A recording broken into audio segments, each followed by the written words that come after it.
reporting on the games you love by people who love to game. The MMO Reporter Network. MMO Reporter's PAX Prime coverage is brought to you by Dragon Fantasy, The Black Tome of Ice, a 16-bit styled JRPG coming soon on Steam, iOS, Android, 3DS, and Wii U. Welcome to PAX. Yay! You guys have... At least you've been here for 2 minutes, at least. Probably longer than that. So welcome to, this is Games for Games, trading your playstyle for a lifestyle. This is Don't Punch the DM, Adventures in Gaming Therapy. Does that sound more like a bit? Awesome. Okay, good. Alright, I guess I'll just start with introductions. I'm Zach. I have nothing to do with anything. I just got to the podium first. I'm Johnny Spangler. I've been working with adolescents for over a decade and been completely addicted to gaming, specifically Minecraft, for, I don't want to say. I run a YouTube channel called Johnny Knowing, and I make YouTube videos using Minecraft to teach social skills to kids who like to watch it. I'm Adam Johns. I'm a marriage and family therapist, therapy associate, those who are keeping track, in the Kirkland area, and I also started a company called Wheelhouse Workshop, which teaches teens social skills using games like Dungeons & Dragons. I started that company with this guy.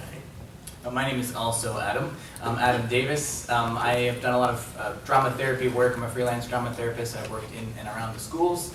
I also wrote a chapter in this book. The publisher wanted me to bring it, The Walking Dead Psychology, so check it out. And we founded Wheelhouse Workshop together about 2 years ago, working with specifically social skills, working with teens and adolescents, 13 to 19 mostly, helping them have some social confidence, building some positive social rapport with other kids who have similar challenges. Using Dungeons & Dragons. that's the important part. That's the part that you guys kind of game. There's a lot of therapy in Candyland. All right, so let's start this off. I want people to randomly yell out until I yell you to stop. Some of the worst things you've been told when you tell people that you play role-playing games. Nerd!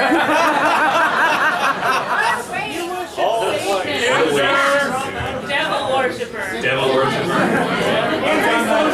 Antisocial. Awesome. Good job. Good job. Don't you have friends? Mom's basement, right? Yeah. Don't you have friends? I heard that one. Okay, great. I'm yelling at you to stop now. That's another bad thing you can. Okay, so it turns out that all of those people were wrong, which I'm sure you're happy and surprised to hear, right? But the question is, sure, I can tell you that, but what does that really mean? Why are they wrong? How does D&D actually help us grow and expand our friends group, grow as a person, so on and so forth? So I'll leave kind of some of the answering, especially like the video game stuff, to Johnny. But I'll answer at least as far as Dungeons & Dragons goes. Our model and the idea that kind of spawned all of this and that's really stemmed from this is these games are inherently social. As you guys, I'm sure, are totally aware, these games are social games. It requires you to sit down and play along with other people. So the biggest fundamental piece of this is that it's social and it's fun. You're going to sit down and you're going to have a fun time doing something social. Obviously, it's a pro-social game, right? You're not sitting in your basement alone. You're not doing things alone. You're doing things with other people. So that idea is the biggest, most fundamental piece of this. And you guys know this. I'm preaching to the choir, I'm sure, with all of this. But there are a couple of other concepts that go right along with that might ring a bell and might resonate with you a little bit. The first is that your character is you. Every decision that you make, everything that you put into your character, every time you make a character name, every time you choose a class, you're choosing one thing over another thing, and every decision that you make is some piece of you that you're putting into that character. You're allowing that character to be a part of you. And that means that you are your character is you, at least in some small way. No matter how much you may be picking a character that looks exactly like Gandalf the Grey, as I'm sure many of you have. But you picked Gandalf the Grey over Gandalf the White, or you picked Gandalf the Grey over Dumbledore. You made a decision for one thing over another thing, and because of that, your character is a representation of you in one way or another. And the last piece is this idea that imagined reality is, at least as far as building social skills and having experiences, especially fun experiences, is equal to and just as important as actual reality.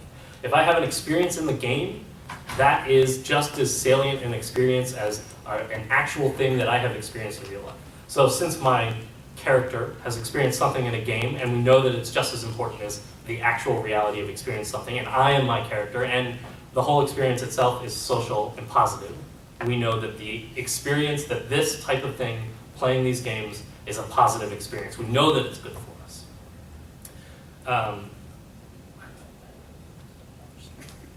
I lost my You're train of supposed to put your hand over thought. there as a consultation. To build on what Adam just said, the idea that your character is you, we see a number of different ways that plays out in the context of playing a role-playing game with, in our case, teens. We see some people that are running to practice a certain behavior, and so they'll choose a kind of character that is good at something that they don't feel confident playing with. Or they have a fantasy about trying something out that they don't have the option to in real life. My personal background as a gamer through electronics, role-playing games entirely since I was a small child, I always chose like a ninja or some sort of dexterous character. I was an overweight kid, got bullied a lot for my size, and so I often chose characters that took up a very little amount of space and who could disappear whenever they wanted to, because I always felt like I was noticed everywhere I went. And so, and I'm seeing some nodding heads in the audience too, I always chose characters that could disappear when they wanted to, that weren't noticed by everybody. I chose snipers in all the video games I played. So I encourage you guys to think back on the characters you played in your role-playing games or even in your video games when you can choose a class, why you choose those things. Is it something that is a reflection of your real life? And I'll bet it is. Yeah, all characters that you design are autobiographical in some aspect, whether it be what you wish you could be and aren't, or whether it be exactly who you are. And there's some reaction between you and why you make the choices that you do. And this is actually in direct comparison to a lot of structured games, right? In these games, you get the choice to make your character to have your character be who you want them to be. This is versus a bunch of games where there's an origin story already in place and you're following through. You get to do fun things and they're awesome games, but there's a pre-written story set up for you to follow. So in those, obviously, you're very limited in the choices you can make. Those customizations are still indicative, but these types of games, obviously, are much closer to an expression of you.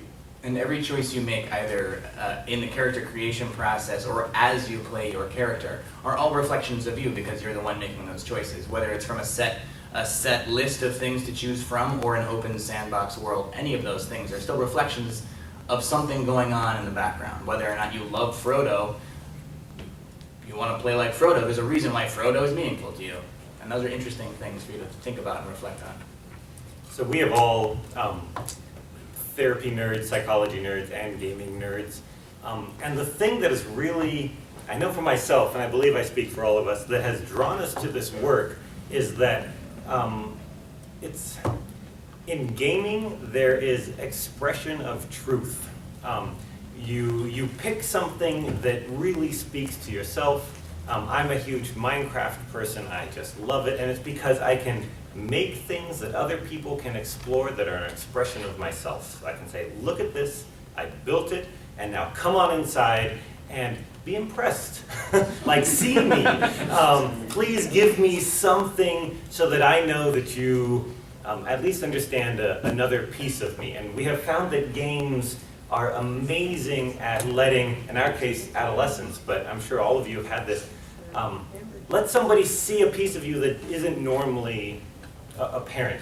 You can really get into it. And so the work that we've been doing and the stuff that we've been developing is, how do you do that in a systematic way? How do you do this in a very therapeutic, very kind of evidence-based and experience-based way of helping adolescents and people pull out these sides and see these sides of themselves using games. Right, intentional gaming, right? Yeah, absolutely. So that's a good question. Everyone, okay, so has anyone in the room not ever played D&D? Awesome. That may be the best thing that I see all year. That makes me so happy. Where?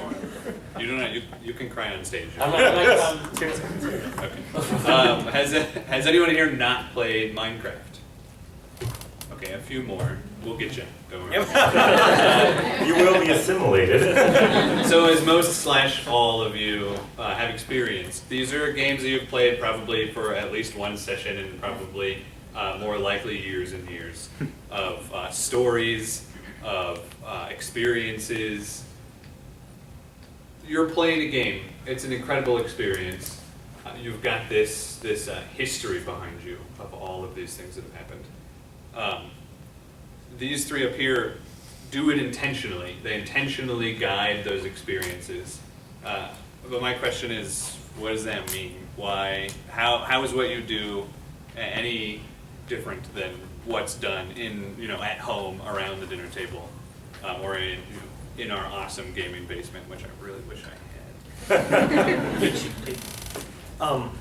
So the question, if I heard it right, was, how is this different from just playing with my friends? Yes. How is it what we do different from just playing with my friends?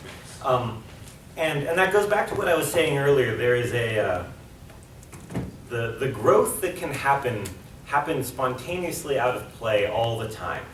And when you can kind of understand the direction that growth usually goes, and you can facilitate it and be a catalyst for it. So an example of this is, for those of you, you'll hear me talk about Minecraft a lot. It's where my experience is, but forgive me if you have ideas about it. But I run a server for youth that have social disabilities.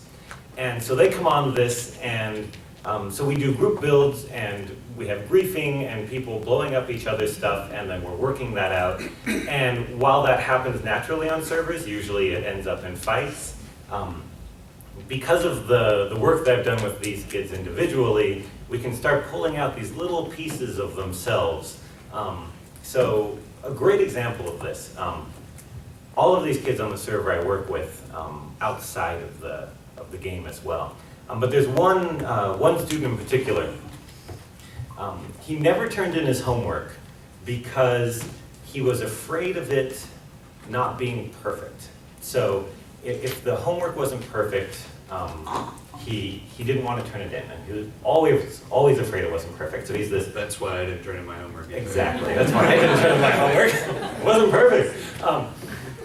And so we were working on this, and what we ended up doing was logging into the server and building a castle. And I said, I want you to make this castle imperfect, because he would freeze up when I said build a castle. I was like, you have to make it imperfect. So he made it imperfect. And then together, along with some of the other kids, we covered it in TNT and we blew it up.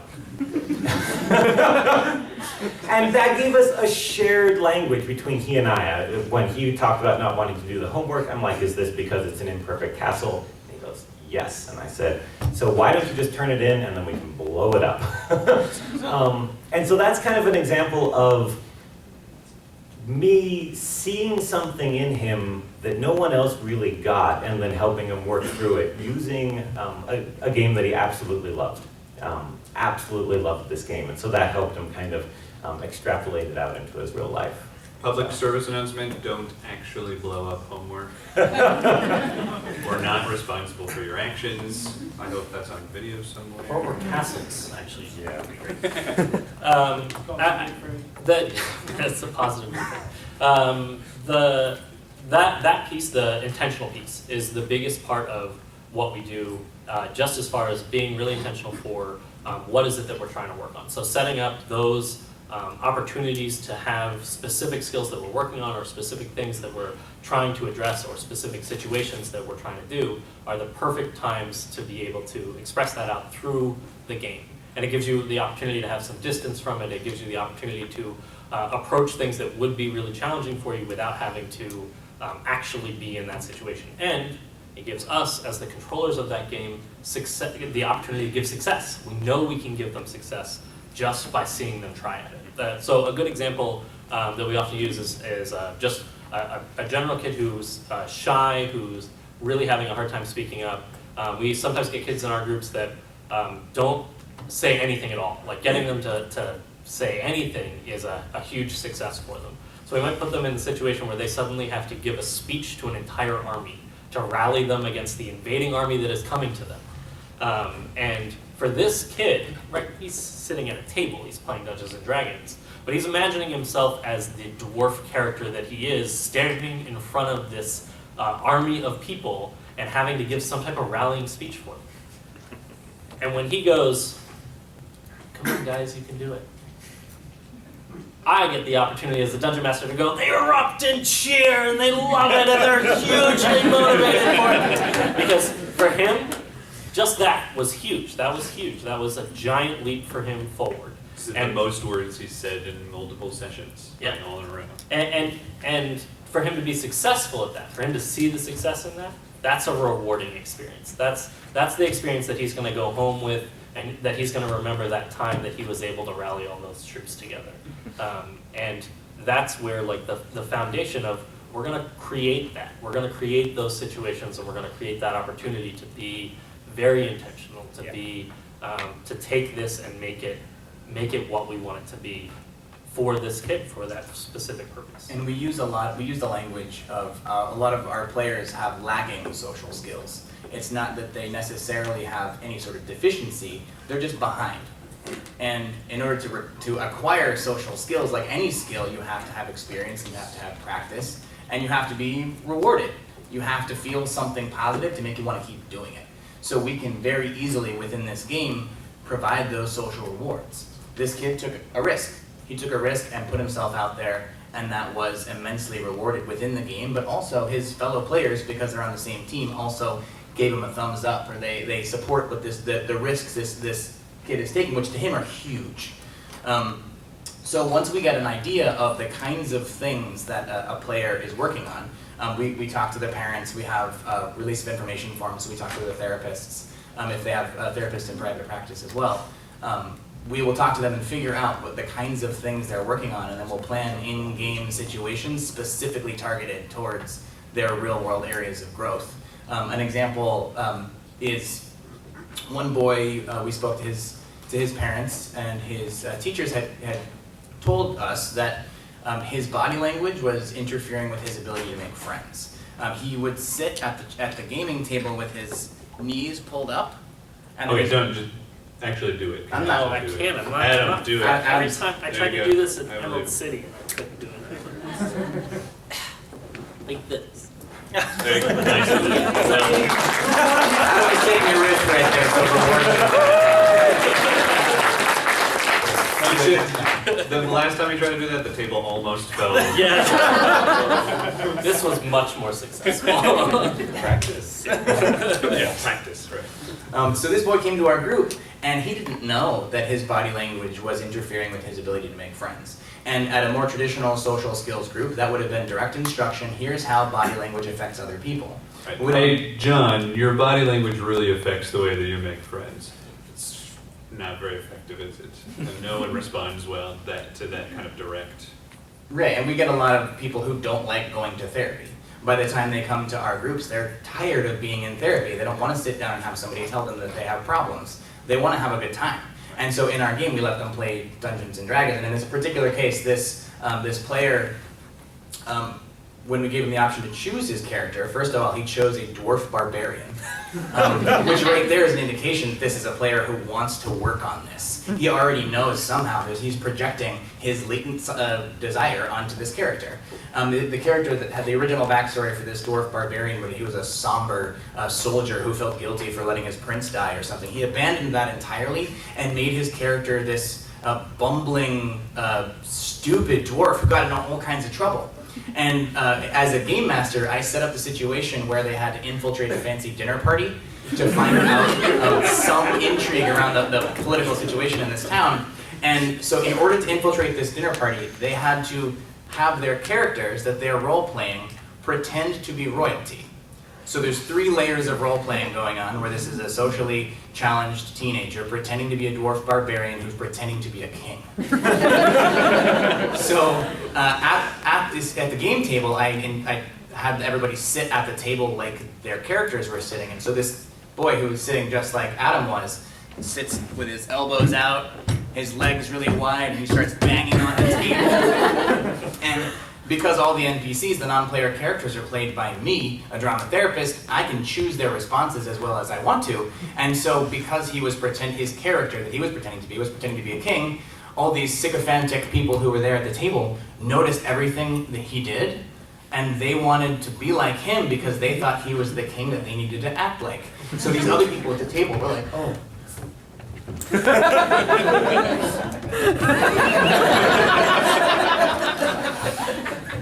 And in this moment, this is a boy who got to see how his body language affected other people. He knew that people noticed how he sat at the table. He got a chance to experiment by making his body larger and taking up space, and was socially rewarded for that. Those moments where you can see him be seen, like Johnny was saying, are just magical. Yeah. You can tell that we are really excited about this whole topic. It's just hearing my colleagues talk, I start getting that kind of excitement. And I know that, well, I assume all of you, most if not all of you, have had some sort of experience like this, where it's like, that was amazing. Like, I could talk about this all day long, this experience. And being able to facilitate those moments is really the kind of work that we have been putting together. And it's tying together all of the work that's being done in drama therapy and play therapy, and just what is the natural human interaction with other humans in a healthy way, and doing what most of you already know is that this happens in games. And if you do it with intentionality, which I think is kind of the word of the day, then that's really where the growth starts coming out of. You know, I think the biggest thing, and if there's anything that you guys get an opportunity to maybe take away from this panel, it's, I hope, what you were kind of walking in for, which is the idea that these games are good for you. They can be good for you, and not only that, but you can use them to grow as an individual. You can use them to be to work towards being better in all sorts of ways. It's something that we work on throughout our lives, just in general. We're constantly trying to create improvements in our own lives or create improvements for ourselves. And we get told all the time that these games aren't any good, that we are putting ourselves down, that we are not getting anything out of this. But doesn't need to be the case. Like, these games can be so good for you. It's exactly the opposite most of the time. Think back to, like I said, all the stories that you could tell, right? Each one of those stories is indicative of a situation in which something amazing happened, something awesome happened, that you want to retell, that you want to relive. Those are all positive experiences. Those are all situations in which everyone that was part of that experience learned something, or practiced something, or got to experience something again and again. It's the same thing as what they're doing up here. It just happens naturally and in a less guided way. But it's all good. It's all positive. So in college, I played D&D. So I've been playing Dungeons and Dragons for 20 years now, 20 plus years. And in college, I played a game of D&D that lasted 4 years. I played the same character. I played him nearly every week for that entire length of time. He was a bard. His name was Feralis. And in that time, he purchased a bar that was his own bar called Feralis's Port. He managed to befriend a young succubus. I was in college.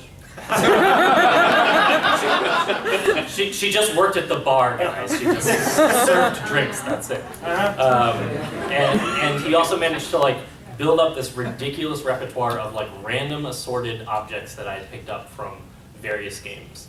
And when I look back on those experiences, when I think about the types of things that my character was doing throughout all of that time, there's an incredible fondness that I have for everything that I was exploring and everything that I was doing in that. Not only was I taking the difficulties that I was having in college, like trying to figure out where I wanted to go with my career or trying to navigate relationships, and I was taking all of those things and putting them into my character, but I was also getting this opportunity to create this in-depth set of experiences that I had, that I still remember, the times of that I still recall with my friends and get a chance to go back and have conversations about.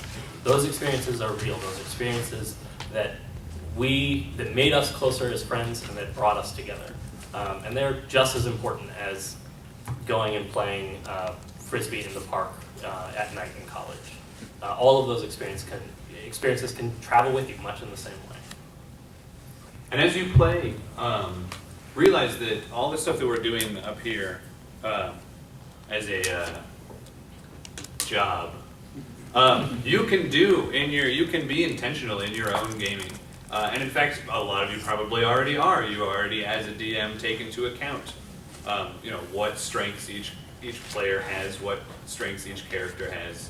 You create situations in which one character who maybe hasn't gotten to play a lot gets to do more of that scenario, so on and so forth. So you guys already know how it's done. You're doing it. All right, so the rest of this time I think is going to be open to questions. If you guys have any questions, there's a mic at the front here. You're welcome to fight your way to the front. I'm unimpressed so far with the fighting. I also want to throw out that we work with a lot of people who would find it very challenging to stand up in front of this large group of people and ask a question. So we wanted to provide you an alternative. So if you would like, you can visit ask.whws.us. That'll take you directly to a Facebook post that we'll be monitoring, as long as we have service. I'm not sure about that. We may be monitoring. Okay, great. So maybe, we'll take a look at that and answer some of those questions. You can also tweet us, Wheelhouse WS. At Wheelhouse WS. And we're also monitoring that as well. So. And we'll be looking at this beyond just right now. Yes. So if you have a question that you didn't get answered, or if service didn't work, we would love to answer your question. Every question that gets posted will get answered at some point, we promise. And there's nothing you can do with it. No, I'm just kidding. Go ahead. I wondered. Oh, is it? It should be on. Go ahead. Oh, okay. There you go. Awesome. I wondered if you had specific thoughts about the therapeutic applications of LARP-style games as opposed to sit-down type games. Take it. So, like I said earlier, my background is in drama therapy, and that's pretty much what you're talking about is pretty much drama therapy. There's so much to be said about taking what we do and embodying it. There's so much of our memories and so much of our experience is stored in our bodies, and so much experience can be reenacted and taken apart and put back together by embodying it. I think there's a whole lot of good stuff you can do with LARPing. There was definitely times because my background is in drama therapy, that I would have my players get up and act things out or stand like their character, those kinds of things. I had one player was talking to a goblin with the spell of tongues. So he was speaking in Goblin, and then I had the spell run out, and then he had to mime the rest of the story he was telling, and that was another opportunity for him to be to embody everything that his character had done, because he was telling these goblins why he was a hero. So then he got to act out the whole story we'd been doing that whole month and a half in regular D&D style. He got to then act it out as his character. I feel like it's also important on the LARPing side to mention that in some other countries they actually do more LARPing in very intentional, engaged in therapeutic or research-based things that are going on. There's, I think it's Norway. I want to say Norway. They have public funding. They have public funding for LARP projects to do things like study what would happen if there was a huge disaster that cut off electricity and water, and they'll use LARPing as a way to help sort of simulate that experience. There's also a woman who wrote a book, her name's Sarah Lim Bowman, and she wrote a book that's The Functions of Role-Playing Games, How Participants Create Community, Solve Problems, and Explore Identity. And in it she talks about, her field is definitely more on the LARPing side. She talks much more about how those things function really directly in relationship to personal identification and therapy. It's a great read. It's influenced some of our work too. Thank you. Hi. I have a brother who's ADHD, and he's always asking, hey, can we play Pathfinder? Can we play D&D? And I'm like, yeah, sure. Sure, buddy. But to me, the challenge I'm having, especially in just trying to set up a situation like that, is the fact that, he's ADHD. So he'll be playing, like, Minecraft. And while he's having to sleep overnight because he's in survival mode, he's also playing a handheld game and has a movie on the TV. And this kid's watching, like, paying attention to all three of it, right? So as DMs for kids like this, what kind of things would you do in that situation to kind of help him focus, help him kind of stay in character? Like, I think that's my most difficult part in trying to come up with something that would be good for him, is just how to keep him focused and in the game. So can I ask kind of around what age? He just turned 14. Okay. We actually have a kid in one of our groups who has some similar difficulties. He really has a lot of trouble focusing. A little more the attentive and less the hyperactive type of ADHD. So we give him these that actually work great for nice catch. These work great as like little squeeze balls to help kind of keep your attention focused and things like that. We keep a lot of dice at the table, and although it's not always the best thing, they will play with dice to no end. And that's a really engaging piece. But the biggest pieces are letting them have a pretty good amount of description and a pretty good amount of play with the game that they can use, a good amount of involvement that they can use to be involved. So there's two pieces of it. One, which is learning to take turns and learning to let other people do it. But if you're looking to how do you create the engagement piece, that piece is much more helped along by letting them have the involvement, letting them come up with like, what does their character look like, and what kind of clothes is he wearing, and what does their sword look like, and those kinds of things. Even though they might describe all of the parts of their sword and change their mind 100 times, those are all great ways that they can conceptualize and make themselves more involved with So the game. keep them in the game, yeah. Exactly. Build on that real quick. We also, something we've done in our games for kids who have similar challenges is give some sort of magical device or magical ability that they have innately. We'll just say that they got some sort of magic touch that lets them see hidden messages or talk to ghosts that nobody else can see, and it makes them have to stay engaged and participate. One of our players has a lens that I've got straight from They Live, if anybody's seen the movie They Live, that lets them see whether or not somebody is really a shape-shifting monster from beyond time and space. And that means that every time we encounter an NPC, the other players go, it only works for him, they tell him to look through the lens to make sure it's not a shape-shifting monster from beyond time and space. Makes sense. And I'd just like to add finally, he's your brother, you know him really well, I'm assuming. One thing with some of the younger kids that I work with, it's the new normal to be engaged in multiple things, and that's just kind of their culture. Their friends do it, they do it. I'm texting and talking to you at the same time.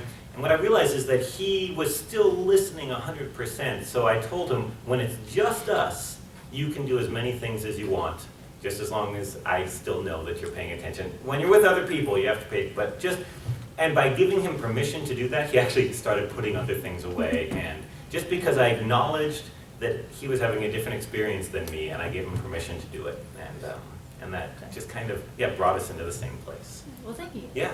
Adam, no, it's yours. Adam, can you go a little bit more into why some situations might not be a good idea to have dice piled on the table? So early on when I was doing kind of playing role-playing games with these particular populations of kids, there was sort of a difficult to deal with situation. So as you guys probably know, there's sort of a norm in Dungeons & Dragons that you don't touch other people's dice. So it comes from a little bit of the superstition that if someone else touches my dice that they're going to take away the luck or something along those lines. And some people are pretty adamant about it. Superstition? The actual belief. Thank you.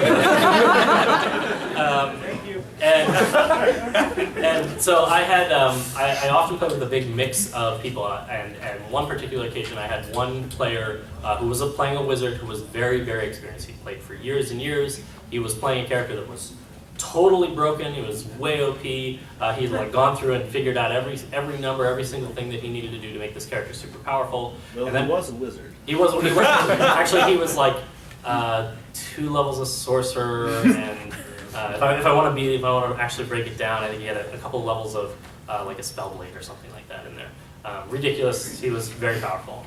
And then I had another player who was brand new, who'd never played the game before, had never seen multi-sided dice beyond 6-sided dice. He was just being introduced. On the first day of groups, I'm sitting down with a pile of dice in front of me and a big table where we're all sitting down, and I'm explaining how dice are an important part of this game.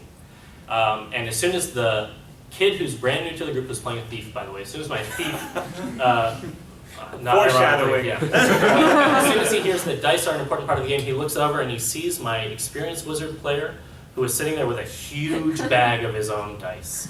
And he gets up, runs around the table, grabs the wizard player's dice, and runs all the way back to his seat. Now my wizard, so as a reminder, these kids don't necessarily have a lot of great skills to handle like frustration and patience. So my wizard character gets up out of his seat, walks over to the kid, and then punches him in the chest. And then takes back his bag of dice and walks back to his seat. So this all happened in a matter of maybe 5 seconds or something. So I'm sitting there trying to facilitate the group. Obviously, physical violence is not an acceptable way to ask for your dice back. Just reiterate that. Physical violence is not an acceptable way. But I had to sit there and figure out how do I explain both that that's not an okay way to handle that, but also explain the norm that it's not okay to necessarily go and touch people's dice in this particular game. So I totally forgot what your original question was. That was it. So that's why you should be careful about piles of dice on the table. So there are times where like making sure that you explicitly state the norms, where you kind of make sure you outline some of those things, can be a really important part of setting up the game. Right. And piles of dice can be dangerous. I think another way to look at it is, for both of the characters, for both of the players, they weren't doing anything wrong as far as they knew. Yeah, and also they both walked away from the end of that game at least being collaborative. I don't know whether or not they went and like hung out outside of our group in that particular case, yeah. But they were collaborative in the game. They didn't it didn't turn into a huge fight. They learned how to work together, and they learned that there are rules that they kind of need to have to follow as a part of all of that. Okay, so we've got a Twitter question, and then we'll get to I'm sorry. All right, so someone on Twitter says, how would you suggest adapting the mechanics in D&D for 5 to 10-year-olds? Make this a short answer question. The mechanics of D&D specifically. We are currently working on like a way to take that and boil it down a little bit more. We've worked on some simpler systems. My suggestion whenever I'm dealing with younger kids is that I take a pre-made character and I predetermine everything that they have for their character. And then I let them know exactly every place that they need to look or everything that they need to add for whatever thing that they particularly want to do. The rules themselves are really just a framework for making this work. So if they want to pick up a chair and throw it, I don't necessarily need to make them do an improvised weapon check. I don't need to make them roll without their proficiency bonus. And for those of you familiar with fifth ed, I can just sort of let them make an attack. They're young enough that they're house rule. Exactly. So they're young enough that they can pick up those parts, and you can let them run with that and be a part of the game without having to necessarily have every rule in front of them and memorize every rule. You can facilitate. You can do that part for them. So this is something that we've actually been talking about for a while, breaking this down. So the short answer is you just get a degree in psychology and have 20 years of D&D experience, and you're halfway there. To whoever that Twitter user was, you got one of these things. You want to come up after the show's All right. over. Go right ahead. Actually, this time? Yes. For real this time. I'm just curious. So, I'm curious as to how this project got started. I don't know how you started. Happenstance. Adam and I were working as a part of another company who was doing some of this work, and we saw that opportunity and thought that we wanted to do a lot more with it. We actually started by doing, it just happened to be the case that the traffic, we were running groups on the east side, we were running groups in Bellevue for those familiar with the area. The traffic in like the afternoon was terrible, and so we would just get there way, way early to help avoid having to sit in traffic for a long time. And so Adam and I would sit there for 2 hours or 3 hours before our groups, and we would sit there and plan. And in doing that, we started to discover that we could do more with this. We could figure out ways, we were figuring out scenarios and going, you know, this kid really would benefit from his character, you know, overcoming that challenge, or like your necromancer character, a character that really needed to build on friendships and learn how to cooperate and create those situations where they could both express their fears about building friendships and also build on cooperating and getting along with the friends that they had. I think that's probably the place where we really started digging into being intentional with it and being able to apply the games that way. How did you start, Jeffrey? Oh, so what's true with most of us is, and some people may be wondering, how can I get to do that? It just was a lot of different experiences that ended up kind of coalescing in the right spot at, with populations that we really enjoyed working with. So I don't know beyond that. But write us and we can help you out. Thank you very much. Yeah. Oh. Oh. Nice catch. Yay. Until we run out, I don't know. Yeah. We had someone who didn't get one very first Did we? question. No, I got it. Oh, you didn't get one? Yeah, Oh, we're good. thank you. Okay, We're good. Thank you. There. So I actually work with at-risk teenage girls, and we actually do like summer creation therapy. Thank you for what Yeah, you do. absolutely. I also get a week off, which is kind of nice. So a lot of the girls I work with have a lot of past trauma, and there is research in sort of using like play therapy in like a sandbox with younger kids to sort of talk about trauma. Do you guys have any like thoughts or ideas on how you could possibly use like D&D to sort of work through trauma with teenagers as opposed to like young kids? Yeah, that's such a big question. Just because trauma is such a big like. You hear us all hesitating because trauma can be really dangerous It's a really hard to one. get back into it. That being said, yes. So the biggest things and maybe the biggest advantage to a tool like D&D as far as working on trauma is the fact that it gives you the opportunity to let them approach however safe they feel. So I would never ever push a player into facing a trauma that they had experienced within the game. But I might give them the opportunity to explore some of those things within the game. And I would start off at a long distance. So as an example, if I had a player who had experienced like a physical trauma, like being physically assaulted, I might not necessarily have that, I wouldn't have that experience like happen again in the game and have them restory it, but I might give them the opportunity to see an NPC who's being attacked or something like that, and now they have the opportunity to choose to intervene.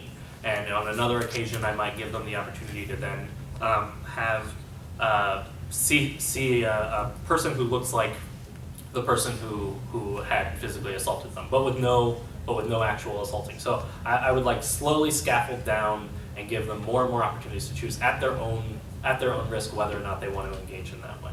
And to throw in another thing from drama therapy, we have this term called aesthetic distance. And it's the idea that sometimes you're identifying with your character and sometimes your character is very distant from you.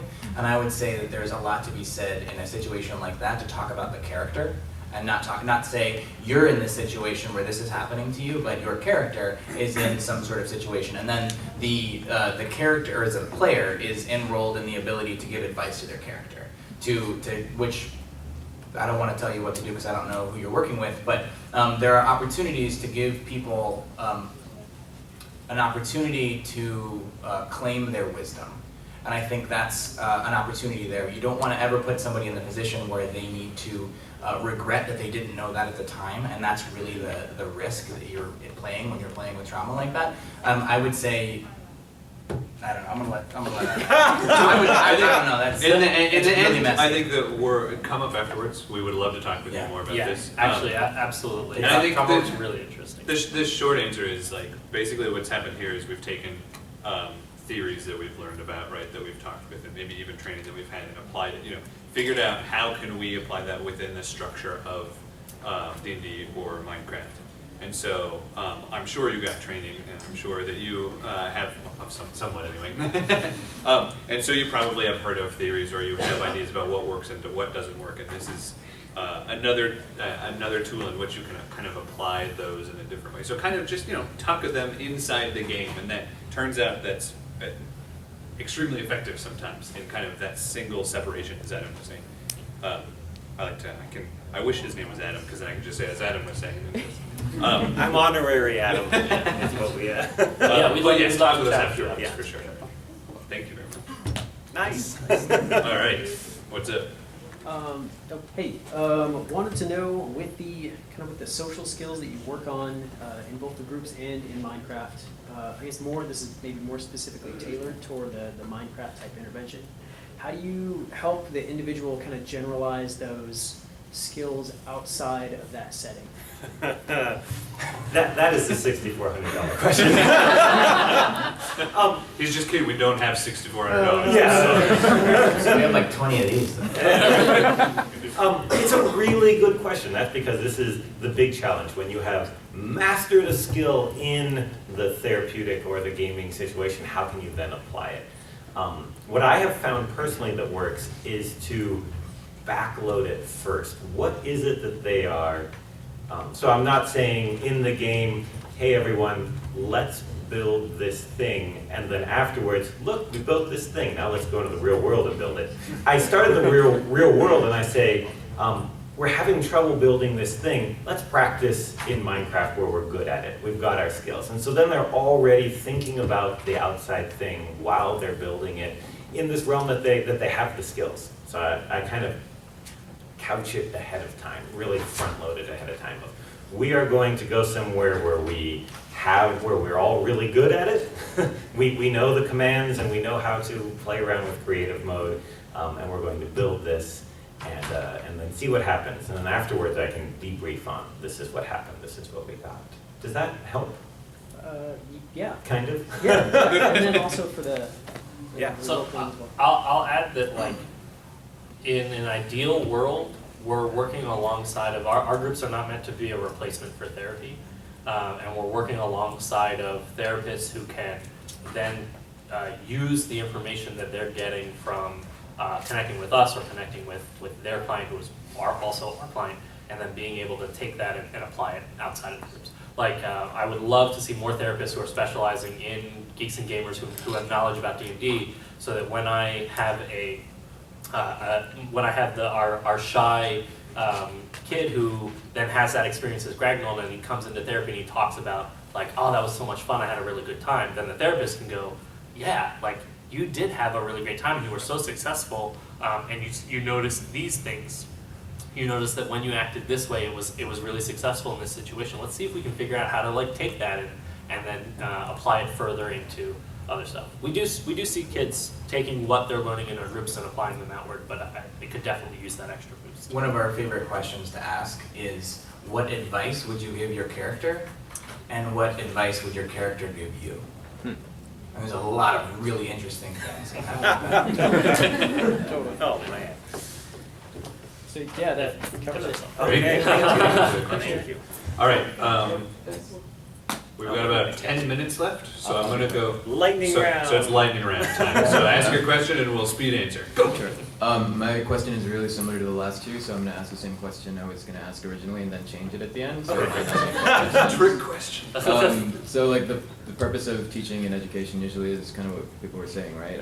Fostering independence and transference from one context to another context. And there's two kind of obvious not surface, but easy to understand things you guys were talking about. The first is Well, the first is kind of the imaginative practice, which Adam on the left was talking about.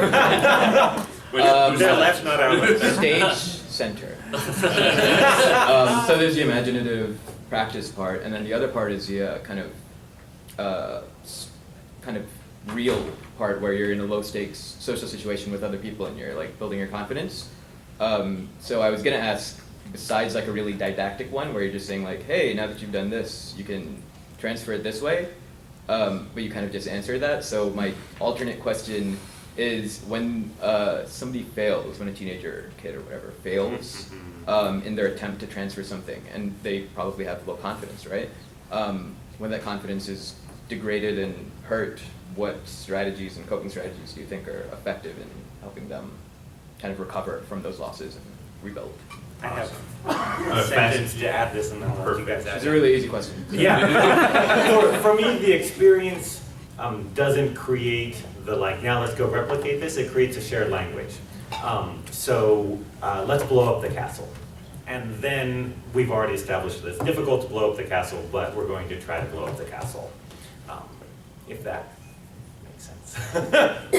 We try to make failure in the game be interesting and a learning opportunity such that that skill can be translated to the real world. So when you try something in the game, if you roll low, we don't punish you. I had a player in my last game fail a roll, save against fear.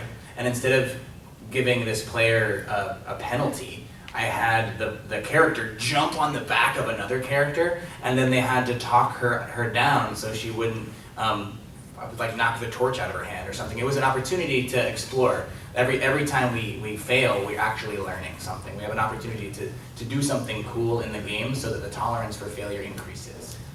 Yeah, I think that's maybe the biggest piece is that like failure in the game we know doesn't equate to like ultimate failure. And so building up that tolerance is a huge part of just playing the game in general. So as they're going through, once they do start taking those skills and applying them to the real world, they are building up that tolerance for understanding that a failure doesn't really mean failing. Right. And I can go on past that. I do have the strength to go on past that because I've done that in the game as my character. So just on a basic level, one of the easiest things to do to change if you're worried about that in any game is failure isn't, rolling low isn't failure. It's merely the pre-selection of a different opportunity, right? Which is, I mean, and that's what they turn it into, right? So excellent. There you go. Thank you. I'm not gonna catch. Okay, we have another Twitter question. So this is a fast Twitter question. Right? Okay. How do you deal with uncooperative players? For example, those who feel that they won't benefit from therapy. You have to answer 124 characters. Go. I just blew two. No. Uncooperative Okay, players.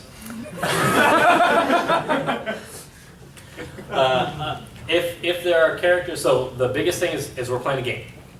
If there are people who are coming to the game and they want to be a part of the game is a cooperative game. That's part of the game. We don't allow player versus player combat in our games, and for a lot of reasons, and we explain those reasons very explicitly. We say, you're not going to have a good time, somebody's character is going to die, it might be yours, and once that happens, we're going to spend most of the game and be really, really bored while we're doing it. So we just don't allow player versus player combat in our game, and if they're being uncooperative, we help provide motivations to keep them more cooperative within that game. So like we let them make choices for their character for why they should cooperate, and reframe it in a way where they get to add that to their character rather than us forcing it upon their character. That's a great short. That's wonderful. Do you have anything to add real fast? No, that's great. Wonderful. Perfect. Your question. So, somewhat similar, I just graduated with my master's in counseling psychology. Nice. And Right I really want to incorporate this work into my practice. So, one thing I'm curious about is what's your experience been with like parents or administrators or insurance companies who have these prejudices against gaming? That's been a continual struggle to figure out how to explain role-playing games to people who don't play role-playing games. And there's a lot of really great resources available in the drama therapy world, because that's a similar thing about what is drama therapy. It's the intentional and systematic use of drama games and activities. That doesn't mean anything. So ours is the intentional and systematic use of role-playing games. We're really struggling with that. come to us afterwards, and we can actually try and answer. But honestly, the thing that I would say is give people the opportunity to play it. Yeah. Because that's an experience that you can't really encapsulate. I challenge anybody to try to explain what a role-playing game is in 11-second elevator speech. It's nearly impossible. So, but I really encourage you to try, and please tweet or email us or something, because I would totally love to have that. Insurance companies especially. All right. Okay. Next question. Thank you. We'll see you afterwards for sure. So I really like your guys' approach, and I see adolescents, and I'd love to learn more about how to utilize it. I know nothing about gaming, although I like gaming. I like the idea of gaming. How do I bring it into my office and consciousness? What's the easiest, best road to do that? So I'm going to grab this one because these guys are gamers that came into therapy. I'm a therapist that came into gaming. And a lot of it is play the game. What would you suggest? What games would you suggest? Minecraft. Well, wait. How old are you working with? Well, 5 to... Minecraft. And I got into Minecraft because all of the guys that I was working with, and I say guys because they're all guys, were playing Minecraft. They were talking about it. So I'm like, this sounds cool, and I started playing it. Next, I'm going to pick up Pokemon, because right now, all of the people that I'm talking to are playing Alpha Ruby and I don't remember the other one. But yeah, so I'm going to pick it up and start playing it and try and figure it out and see if I can get addicted for to older it. adolescents? This is probably around 12, give or take. So 17, 16? League of Legends. League of Legends. Or Dota 2. Dota 2, yeah. And so we play that together? Yeah. I would say that, like, one of the biggest things is if they're interested in it and you want to use it in an intentional way, then you have to grab onto it, see what they're interested in, ask them about the games that they're interested in. Teenagers will love to tell you all of the games that they're interested in. Right. I can't imagine being a webmaster or doing the kinds of manipulations that you guys are talking about. Oh yeah, a lot of it really, like, especially at the first parts of it is that you're giving, like, kind of like Johnny said, you're giving the shared language. So if you can get some of those terms, if you can get some of that language, have them teach you the game. Yeah.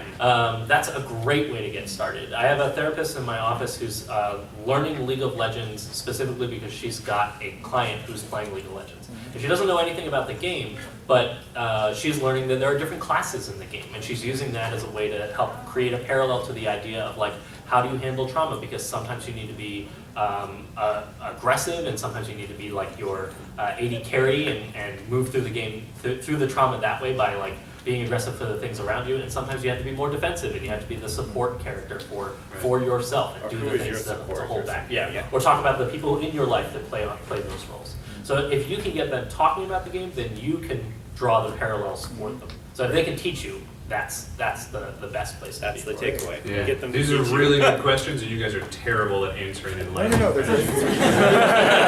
Send us an email though. Thank you so much. Yeah. Keep talking. We'll do it really quick. All right, yeah. What's up? Okay, so I noticed when you guys were talking, you're basically trying to use the bleed effect for positive interactions. But how do you guys deal with the bleed effect of interpersonal conflict between the different characters? You know, if you have your thief and your barbarian who don't get along. We have to answer this in a short one. In one sentence, I created an in-game situation where they needed to mediate the conflict between a monster with 2 heads that I played with my hands like puppets. Yes. To add on to the story, each head just had similar conflicts, like they were conflicting in much the same way. So in order to move forward with the story, they had to help mediate what was going on with the 2 heads, which of course means that they are mediating their own conflict that they are going through in order to do that. The 2 conflicts, the 2-headed Etten that they named the 2 heads George and Maverick. And the 2 heads had the mirroring personalities that the 2 conflicting players had. So one was a character who liked to plan everything out before it happened, and the other one liked to just run in head first and stab, stab, stab. And which some of you might be this way too.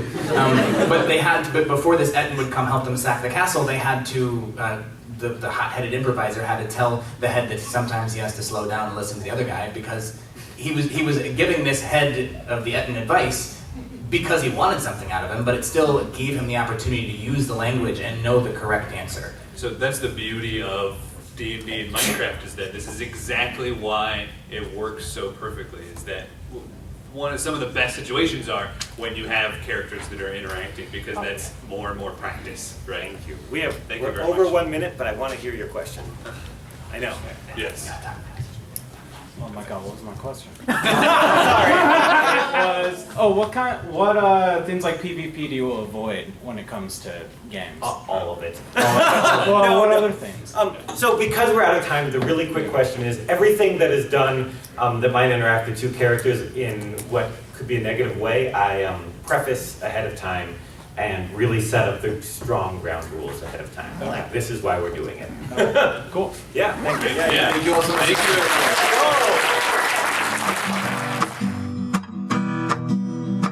Thanks for watching the video, everybody. Don't forget to check out all the other podcasts at MMOreporter.com or by clicking on any of the links here. And please check out our Patreon campaign at patreon.com/MMOreporter. Thanks, everyone, and see you in game.